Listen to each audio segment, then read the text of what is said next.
Hello everyone, welcome to the GEOG class. আজকের আলোচনার বিষয়বস্তু সেকেন্ড WBSLST 2025, যার 11-12 লেভেলের পরীক্ষা অনুষ্ঠিত হয়েছে আজকে, তার সম্ভাব্য উত্তর নিয়ে আলোচনা করা। আগের দিন 9-10 লেভেলের উত্তর নিয়ে আলোচনা করা হয়েছিল, যার লিঙ্ক উপরে দেওয়া হলো।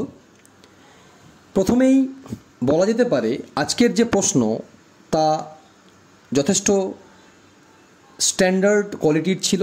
আগের দিন যদিও প্রশ্নটা অনেক সহজ ছিল, তো যাই হোক, আর দেরি না করে ডিসকাশন শুরু করা যাক।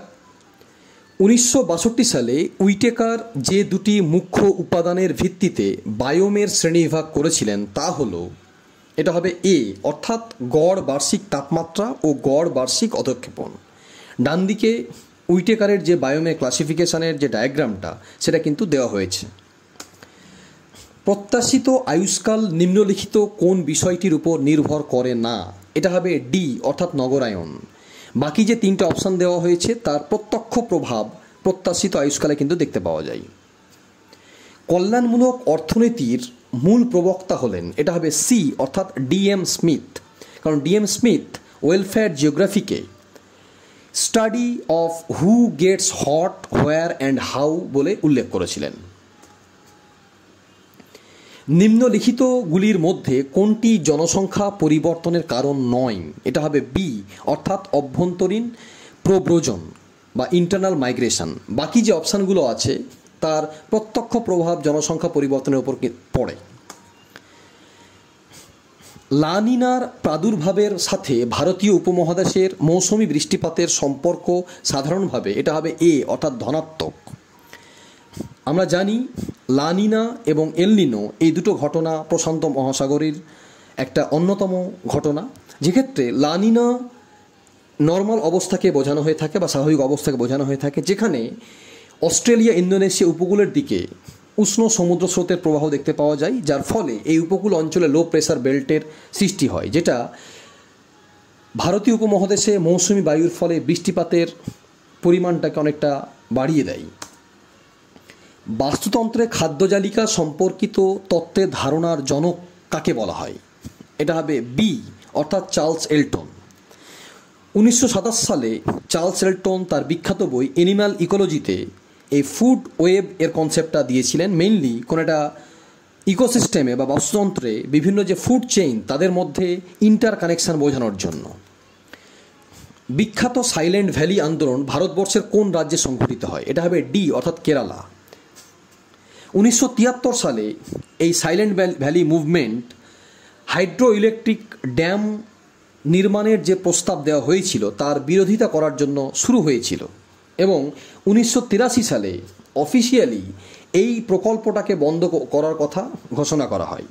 পরবর্তীতে 1984 সালে এই অঞ্চলটিকে সাইলেন্ট ভ্যালি ন্যাশনাল পার্ক হিসেবে প্রতিষ্ঠিত করা হয়। বিচ্যুতির চরম পরিমাপের উদাহরণ হলো, এটা হবে বি অর্থাৎ quartile deviation and standard deviation. ডান দিকে অ্যাবসলুট মেজার কীভাবে করা হয়ে থাকে, অ্যাবসলুট মেজার অফ ডিসপারশন কীভাবে করা হয়ে থাকে তার লিস্ট দেওয়া আছে। অ্যাবসলুট মেজার অফ ডিসপারশন করা হয় কারণ যে একই এককযুক্ত ডেটা তার মধ্যে কতটা ভেরিয়েবিলিটি আছে সেটা বোঝার জন্য। সামুদ্রিক ট্রান্সফর্ম চ্যুতি কোন পাতসীমানায় দেখা যায়? এটা অবশ্যই সি নিরপেক্ষ পাতসীমানা, কারণ আমরা জানি নিরপেক্ষ পাতসীমানায় মেনলি ট্রান্সফর্ম চ্যুতির সৃষ্টি হয়। নিম্নের কোন স্থানটি অভ্র উত্তোলনের জন্য বিখ্যাত? এটা হবে বি অর্থাৎ কোডারমা। কোডারমা ঝাড়খণ্ড রাজ্যে অবস্থিত, যাকে মাইকা ক্যাপিটাল অফ ইন্ডিয়া বলা হয় বা আভরাক নগরী বলা হয়। ঘণ্টাকৃতির বয়স ও লিঙ্গ পিরামিড নির্দেশ করে, এটা হবে সি স্থিতিশীল জনসংখ্যা। আমরা জানি বেল শেপড H6 পিরামিডের মাধ্যমে মেনলি স্টেবল কিংবা জিরো গ্রোথ পপুলেশনকে দেখানো হয়ে থাকে। এক্ষেত্রে জন্মহার এবং মৃত্যুহার প্রায় কাছাকাছি থাকে, এবং বিভিন্ন এজ গ্রুপে যে জনসংখ্যার বন্টন সেটাও অনেকটাই ইভেনলি হয়ে থাকে। ভারতের ডেটাম তল কোন জায়গা থেকে ধরা হয়? এটা অবশ্যই বি অর্থাৎ মুম্বাইয়ের গড় সমুদ্রপৃষ্ঠ। 1977 থেকে 1983 সালে যে রিএভলিউশন করা হয় সেক্ষেত্রে কিন্তু এই মুম্বাই সমুদ্রপৃষ্ঠটাকে ধরা হয়ে থাকে। প্রথমে এটা করাচি ছিল, অনেকে আবার ভুল করে চেন্নাইয়ের গড় সমুদ্রপৃষ্ঠকে উত্তর হিসাবে বেছে নিয়েছেন। সেটা কিন্তু হবে না, কারণ মুম্বাইয়ের যে সমুদ্রপৃষ্ঠ সেটা চেন্নাইয়ের সমুদ্রপৃষ্ঠ থেকে আরও নিচে অবস্থিত, যেটা এই ডেটাম তল ধরার ক্ষেত্রে অনেকটাই বেশি অ্যাপ্রোপ্রিয়েট। কে প্রথম ইকোলজি শব্দটি প্রবর্তন করেন? এটা অবশ্যই ডি, হ্যাকেল। 1866 সালে হ্যাকেল ইকোলজি শব্দটি ব্যবহার করেন, মেনলি দুটি গ্রিক শব্দ ঐকস এবং লোগোসের সমন্বয়ে। নিম্নলিখিত যুগলগুলির মধ্যে কোনটি দুর্যোগকে বিপর্যয়ে পরিণত হতে বাধা দেয়? এটা অবশ্যই বি, ক্ষমতায়ন বা ক্যাপাসিটি বিল্ডিং, এবং বিপন্নতা নিয়ন্ত্রণ বা ভালনারেবিলিটি কন্ট্রোল। অর্থাৎ ক্যাপাসিটি বিল্ডিংয়ের মাধ্যমে যে কোনো একটা দুর্যোগের যে সম্ভাব্য প্রভাব, সেই প্রভাবটাকে অনেকটাই কিন্তু প্রতিহত করা সম্ভব হয়, এবং ঝুঁকি নিয়ন্ত্রণের মাধ্যমেও সেই প্রভাবটা অনেকটা কমিয়ে দিয়ে দুর্যোগকে বিপর্যয়ে যাতে না পরিণত হয় সেই ব্যবস্থা করা হয়ে থাকে। ভূগোলকে কোরোলজি রূপে প্রাথমিকভাবে অভিহিত করেন, এটা হবে সি অর্থাৎ হার্ডসন। যদিও কান্ট প্রথম এই কোরোলজির কনসেপচুয়াল একটা ফ্রেমওয়ার্ক দেওয়ার চেষ্টা করেছিলেন, কিন্তু সেটাকে অনেক বেশি পপুলার এবং অনেক বেশি যুক্তিযুক্তভাবে তুলে ধরেছিলেন হেটনার এবং হার্ডসন। তার মধ্যে হার্ডসনের কন্ট্রিবিউশন সবথেকে বেশি, কারণ তিনি তার দ্য নেচার অফ জিওগ্রাফি বইয়ে ভূগোলকে কোরোগ্রাফিক সায়েন্স হিসেবে প্রতিষ্ঠিত করতে সমর্থ হয়েছিলেন। মৌসুমী নিম্নচাপের দুর্বল হয়ে যাওয়া এবং উত্তর ভারতের সমভূমি থেকে মৌসুমী বায়ুর পশ্চাৎ অপসারণের ফলে যে সাময়িক উচ্চ তাপমাত্রা এবং আর্দ্রতাযুক্ত অসহনীয় আবহাওয়া তৈরি হয় তাকে বলা হয়, এটা হবে বি অর্থাৎ অক্টোবর উষ্ণতা বা অক্টোবর হিট। অক্টোবর হিট হচ্ছে যে পোস্ট মনসুন সময়ে, মেনলি অক্টোবর মাসে, তখন কি হয়, যেহেতু একটা ক্লিয়ার স্কাই বা মুক্ত মেঘমুক্ত একটা পরিবেশ তৈরি হয়, যার জন্য এখানে ইনসোলেশনের পরিমাণটা হঠাৎ করে বেড়ে যায়, তার জন্য টেম্পারেচারটা বৃদ্ধিপ্রাপ্ত হয়। এবং তার আগে যেহেতু মৌসুমী বায়ুর প্রভাব ছিল, তার জন্য বায়ুমণ্ডল, মৃত্তিকা ইত্যাদি আর্দ্রতাপূর্ণ থাকে, তার জন্য এক্ষেত্রে এই সময়ে একটা অসহনীয় আবহাওয়ার সৃষ্টি হয়, যেটাকেই বলা হয় অক্টোবর হিট। নিম্নলিখিত মৃত্তিকা সৃষ্টির নিয়ন্ত্রকগুলির মধ্যে কোনটি গৌণ নিয়ন্ত্রক? এটা অবশ্যই এ, ভূমিরূপ। কারণ আমরা জানি যে জফি যে 5টা সয়েল ফর্মিং ফ্যাক্টরস তাকে দুটো ভাগে ভাগ করেছিলেন, একটা হচ্ছে অ্যাক্টিভ ফ্যাক্টরস, একটা হচ্ছে প্যাসিভ ফ্যাক্টরস। অ্যাক্টিভ ফ্যাক্টরসের মধ্যে ক্লাইমেট এবং অর্গানিজম, আর ক্লাইমেটের মধ্যেই বৃষ্টিপাত এবং উষ্ণতা পড়ে। আর প্যাসিভ ফ্যাক্টরসের মধ্যে রিলিফ, প্যারেন্ট রক এবং সময় বা টাইম। সুতরাং উত্তর হবে এ। 2011 সালের আদমশুমারি অনুযায়ী ভারতের কোন রাজ্যে সর্বোচ্চ লিঙ্গ অনুপাত দেখতে পাওয়া যায়? এটা হবে ডি অর্থাৎ কেরালা। কারণ 2011 সালে কেরালাতে 1000 জন পুরুষ প্রতি 1084 জন নারী সংখ্যা দেখতে পাওয়া যায়। নিম্নলিখিত যুগলগুলির মধ্যে কোনটিকে সম্পূর্ণ পাললিক ভূজৈব রাসায়নিক চক্র বলে অভিহিত করা হয়? এটা হবে ডি অর্থাৎ সালফার ফসফরাস। কারণ আমরা জানি যে বায়োজিও কেমিক্যাল সাইকেল দুই ধরনের, একটা হচ্ছে গ্যাসিয়াস সাইকেল, একটা হচ্ছে সেডিমেন্টারি সাইকেল। তাহলে সেডিমেন্টারি সাইকেলের ক্ষেত্রে ফসফরাস এবং সালফার, যেটা আর্থ ক্রাস্ট, শিলা এবং জীবমণ্ডলের মধ্যে আবর্তিত হয়। অন্যদিকে গ্যাসিয়াস সাইকেল বায়ুমণ্ডলের থ্রুতে হয়ে থাকে। স্থায়ী উন্নয়নের জন্য যে পরিকাঠামোটি 1992 সালে নির্ধারিত হয় সেটি হলো বি অর্থাৎ এজেন্ডা 21। 1992 সালে রিও ডি জেনেরোতে যে environment and United Nations conference on environment and development বা আর্থ সামিট অনুষ্ঠিত হয়, সেখানে বিভিন্ন কিছু অ্যাডপ্ট করা হয়, তার মধ্যে এজেন্ডা 21, এছাড়া আরও Rio declaration, convention on biological diversity ইত্যাদি। সলিফ্লাকশন ও জেলিফ্লাকশন কোন ধরনের পুঞ্জক হয়? এটা অবশ্যই বি ধীর প্রবাহ। কারণ আমরা জানি যে সয়েল ক্রিপ যেটা ধীর প্রবাহ, তারই বিভিন্ন ক্লাইমেটে বিভিন্ন নামে পরিচিত, যেমন পেরিগ্লেসিয়াল রিজিয়নে এটা সলিফ্লাকশন নামে পরিচিত। বিজ্ঞানী জি অ্যান্ডারসন 1906 সালে এই সলিফ্লাকশন কথাটা প্রথম ব্যবহার করেন। অনেক জায়গায় যেমন ডেলিক 1951 সালে কনজেলিফ্লাকশন হিসেবে উল্লেখ করেছেন। বর্তমানে অনেকেই এই কনজেলিফ্লাকশনকে জেলিফ্লাকশন হিসেবে উল্লেখ করেছেন। তার মানে এটা উত্তর হবে বি ধীর প্রবাহ। কোয়াটারনারি সেক্টর বলতে বোঝায়, এটা এ জ্ঞানভিত্তিক কার্যকলাপ, বাকিগুলো সবই সার্ভিস সেক্টর অর্থাৎ টার্সিয়ারি অ্যাক্টিভিটিজের অন্তর্গত। শেষ সীমা তত্ত্বের প্রবর্তক হলেন, এটা হবে বি জে.ডব্লিউ. পাওয়েল। তিনি 1875 সালে এই কনসেপ্টটা দিয়েছিলেন। নিম্নলিখিত ভৌগোলিকদের মধ্যে কাকে ধ্রুপদী ভৌগোলিক বলা চলে? এটা হবে সি অর্থাৎ আলেকজান্ডার ফন হামবোল্ট। নিম্নলিখিতগুলির মধ্যে কোনটি বিষয়ানুগ মানচিত্রের উদাহরণ নয় অর্থাৎ থিমেটিক ম্যাপ নয়? এটা অবশ্যই বি টোপোগ্রাফিক্যাল ম্যাপ। কোন প্রকার মৃত্তিকার পরিলেখে হার্ড প্যানের উপস্থিতি লক্ষ্য করা যায়? এটা অবশ্যই সি অর্থাৎ পটজল। এটা যদি ডিউরিক্রাস্ট হতো তাহলে সেটা ল্যাটেরাইট হতো, কিন্তু এক্ষেত্রে পটজল হবে সি। কাম্য জনসংখ্যা তত্ত্বের প্রবর্তকেরা হলেন, এটা বি ক্যানন এবং Saunders.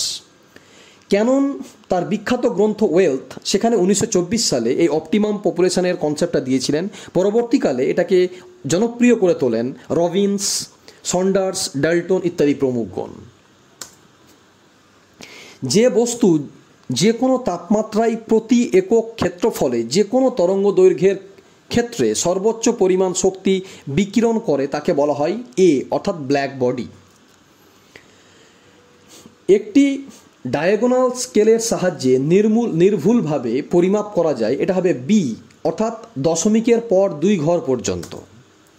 Social justice and the city and এই বইটির লেখককে? এটা অবশ্যই ডি অর্থাৎ ডেভিড হার্ভে। ডান দিকে ফ্রন্ট পেজটা দেওয়া হয়েছে। আগ্নেয় মেখলা কোন মহাসাগরে দেখা যায়? এটা অবশ্যই সি প্রশান্ত মহাসাগর, কারণ আমরা জানি প্রশান্ত মহাসাগরীয় আগ্নেয় মেখলার কথা। কোরিওলিস বল এবং কেন্দ্রাতিক বলের ভারসাম্যের কারণে যে বায়ুর উৎপত্তি হয় সেটি হলো, এটা হবে ডি গ্রেডিয়েন্ট বায়ু। অনেকে জিওস্ট্রফিক বায়ুকে উত্তর হিসাবে বেছে নিয়েছেন, কিন্তু সেটা ঠিক হবে না, গ্রেডিয়েন্ট বায়ু। এক্ষেত্রে জিওস্ট্রফিক বায়ু এবং গ্রেডিয়েন্ট বায়ুর ডেফিনেশনটা সবিন্দর সিং স্যারের বই থেকে দেওয়া হয়েছে। এক্ষেত্রে পরিষ্কারভাবে বলা আছে যে ফ্রিকশন লেয়ারের উপরে অর্থাৎ যেখানে ফ্রিকশনাল ফোর্সের কোনো প্রভাব থাকে না, সেক্ষেত্রে মেনলি বায়ুর যে প্রবাহটা সেটা কন্ট্রোলড হয় প্রেসার গ্রেডিয়েন্ট ফোর্স এবং কোরিওলিস ফোর্সের দ্বারা। তা যেখানে এই প্রেসার গ্রেডিয়েন্ট ফোর্স এবং কোরিওলিস ফোর্স এর পরিমাণটা সমান হয় সেক্ষেত্রে জিওস্ট্রফিক বায়ু তৈরি হয়, এবং জিওস্ট্রফিক বায়ুটা অবশ্যই সরল রৈখিক বায়ুচাপের সমান্তরালে প্রবাহিত হয়। কিন্তু গ্রেডিয়েন্ট বায়ুটা এক্ষেত্রে সরল রৈখিক না হয়ে বায়ুচাপ আইসোবার লাইনগুলো বক্রাকার হয়, এবং এক্ষেত্রে প্রেসার গ্রেডিয়েন্ট ফোর্স এবং কোরিওলিস ফোর্সই নয়, এক্ষেত্রে সেন্ট্রিফিউগাল এবং সেন্ট্রিপেটাল ফোর্সও দায়ী থাকে এই বায়ুর উৎপত্তিতে। নিচে যুধিষ্ঠির হাজরা স্যারের বইয়েরও একটা স্ন্যাপ দেওয়া হয়েছে, এক্ষেত্রেও এই কথাটাই লেখা আছে। এখানে দুটি বায়ুরই ফরমেশনটা ছবির মাধ্যমে দেখানো হয়েছে। ভারতের সর্বপ্রথম জাতীয় উদ্যানটি বর্তমানে কী নামে পরিচিত? এটা হবে সি জিম করবেট। 1936 সালে এটা এস্টাবলিশ হয় উত্তরাখণ্ড রাজ্যে। এমনকি এটি এশিয়ারও প্রথম ন্যাশনাল পার্ক। গুটেনবার্গ বিযুক্তি দেখা যায় অবশ্যই বি কেন্দ্রমণ্ডল এবং গুরুমণ্ডলের মাঝখানে। এখানে ডায়াগ্রামের মাধ্যমে বিভিন্ন বিযুক্তি তলের অবস্থান দেখানো হয়েছে। অত্যাধিক অনুভূমিক চাপের ফলে শায়িত ভাঁজের কোনো অংশ বিচ্ছিন্ন হয়ে দূরে অবস্থান করলে তাকে কি বলা হয়? অবশ্যই ন্যাপ সি, কারণ এক্ষেত্রে ডিস্টেন্সটা না বলে দিলেও বিচ্ছিন্ন হয়ে দূরে চলে যাওয়ার কথা বলা হয়েছে, সুতরাং ন্যাপ হবে। কোন ধরনের স্কেলের সাহায্যে একক পরিবর্তন সহজ করা যায়? এটা অবশ্যই সি তুলনামূলক স্কেল, কারণ আমরা জানি যে তুলনামূলক স্কেলে দুটো সিস্টেমের যে ডিস্টেন্স সেটাকে কিন্তু তুলনা করা হয়, সেটা সিজিএস এবং এফপিএস হয়ে থাকে। তাহলে খুব সহজেই একক পরিবর্তন করা যায় তুলনামূলক স্কেলে। ভিদাল দিলা ব্লাস মানুষ প্রকৃতির সম্পর্ক ব্যাখ্যা করেন নিম্নলিখিত কোন মতবাদের মাধ্যমে? এটা অবশ্যই বি সম্ভাবনাবাদ, কারণ আমরা জানি যে ভিদাল দিলা ব্লাস সম্ভাবনাবাদ বা পসিবিলিজমের অন্যতম একজন সমর্থক ছিলেন। মরু অঞ্চলে ক্ষয়চক্রের শেষ পর্যায়ে কোন ধরনের ভূমিরূপ দেখা যায়? এটা হবে এ ইনসেলবার্জ। খরাপ্রবণ অঞ্চলে পরিবেশের সঙ্গে মানুষের অভিযোজন একটি প্রকৃষ্ট উদাহরণ হলো, এটা হবে এ অর্থাৎ শুষ্ক কৃষির প্রচলন। কারণ খরাযুক্ত অঞ্চলে বা খরাপ্রবণ অঞ্চলে বৃষ্টিপাত হয় না বললেই চলে, পাশাপাশি সেখানে জলসেচেরও সেরকম কোনো ব্যবস্থা থাকে না। এসপি চ্যাটার্জি ভারতবর্ষকে নিম্ন সংখ্যক মুখ্য ভূপ্রাকৃতিক অঞ্চলে বিভক্ত করেন, এটা বি 7টি। শিলাস্তরের মধ্যে অনুভূমিকভাবে সঞ্চিত ম্যাগমাকে বলা হয় শিল অর্থাৎ এ। নিম্নলিখিতগুলির মধ্যে কোনটি বাগিচা ফসল হিসেবে চাষ করা হয় না? এটা হবে ডি অর্থাৎ পাট। শস্য সমন্বয় অঞ্চলের ধারণা দিয়েছেন, এটা হবে এ অর্থাৎ জেসি উইভার 1954 সালে।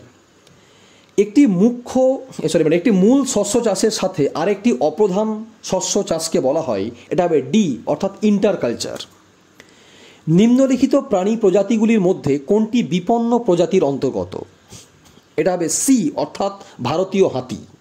অনেকে এশিয়া সিংহকে উত্তর হিসেবে বেছে নিয়েছেন, কিন্তু 2008 সালের লিস্টে দুটোই বিপন্ন প্রজাতির অন্তর্ভুক্ত হলেও পরবর্তীকালে যে IUCN এর রিক্লাসিফিকেশান হয় সেক্ষেত্রে কিন্তু এই এশিয়া সিংহ বা এশিয়াটিক লায়ন সেটাকে এন্ডেঞ্জার্ড স্পেসিসের পরিবর্তে ভালনারেবল হিসেবে আপগ্রেড করা হয়, কারণ এর সংখ্যা তুলনামূলকভাবে বৃদ্ধি করা সম্ভব হয়েছে। কোন বায়োমে প্রতি বর্গমিটারে সর্বাধিক জীবভর লক্ষ্য করা যায়? এটা অবশ্যই সি ক্রান্তীয় বৃষ্টি অরণ্য বায়োম। সিস্ট শিলা কোন পাললিক শিলা রূপান্তরীকরণের ফলে সৃষ্টি হয়? এটা হবে সি অর্থাৎ কাদা পাথর। সামাজিক বনসৃজন প্রকল্পের অন্যতম মূল উদ্দেশ্য হল, এটা হবে এ ক্ষয়িষ্ণু বনসম্পদের উপর থেকে চাপ হ্রাস। ডিমের ঝুড়ি টোপোগ্রাফি শব্দবন্ধটি হিমবাহের কোন প্রকারের সঞ্চয়জাত ভূমিরূপের সঙ্গে যুক্ত? অবশ্যই বি ড্রামলিন।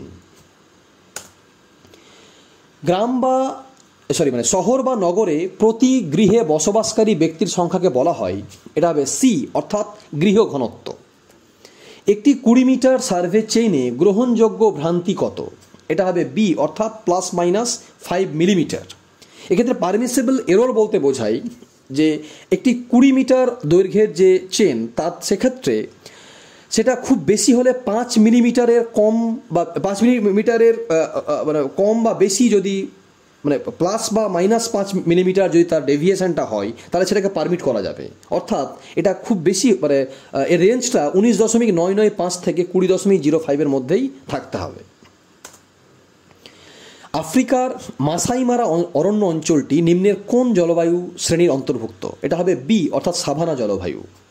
USDA শ্রেণীবিভাগ অনুসারে 0.002 মিলিমিটার বা তার কম ব্যাসযুক্ত মৃত্তিকার কণাকে বলা হয়, এটা হবে বি অর্থাৎ কর্দম বা ক্লে। ফিওর্ড উপকূল সৃষ্টি হয়, এটা হবে সি হিমবাহ উপত্যকা নিমজ্জিত হয়ে। ক্রান্তীয় উচ্চচাপ অঞ্চল থেকে মেরুবৃত্ত প্রদেশীয় নিম্নচাপ অঞ্চলের দিকে প্রবাহিত হওয়া বায়ুকে বলা হয়, এটা হবে বি অর্থাৎ পশ্চিমা বায়ু। আবহবিকারের প্রকৃতি ও মাত্রা বহুলাংশে নির্ভর করে, এটা হবে সি জলবায়ু। বাকি যে অপশানগুলো তারও প্রভাব আছে, তবে এখানে যেহেতু বহুলাংশ বলেছে সুতরাং এটা জলবায়ু হবে। জিমারম্যানের মতে কোন বৈশিষ্ট্য একটি প্রাকৃতিক উপাদানকে সম্পদে পরিণত করে? এটা অবশ্যই কার্যকারিতা এবং উপযোগিতা অর্থাৎ এ। পৃথিবীপৃষ্ঠে আপতিত সূর্যরশ্মিকে কী নামে অভিহিত করা হয়? এটা হবে সি ইনসোলেশন অর্থাৎ ইনকামিং সোলার রেডিয়েশন। বিশ্ব বাণিজ্য সংস্থার সদর দপ্তর কোথায় অবস্থিত? এটা হবে ডি অর্থাৎ জেনিভাতে। অল্টিমিটার যন্ত্রের সাহায্যে মাপা হয়, এটা হবে সি অর্থাৎ সমুদ্র তল থেকে উচ্চতা। তো আজ এই পর্যন্তই। আশা করছি যারা পরীক্ষা দিয়েছেন সকলের পরীক্ষা খুব ভালো হয়েছে। সকলের জন্য অনেক অনেক শুভেচ্ছা এবং আপনাদের সকলেই সফলতা কামনা করে আজকের এই আলোচনাটা শেষ করছি। অনেক অনেক ধন্যবাদ।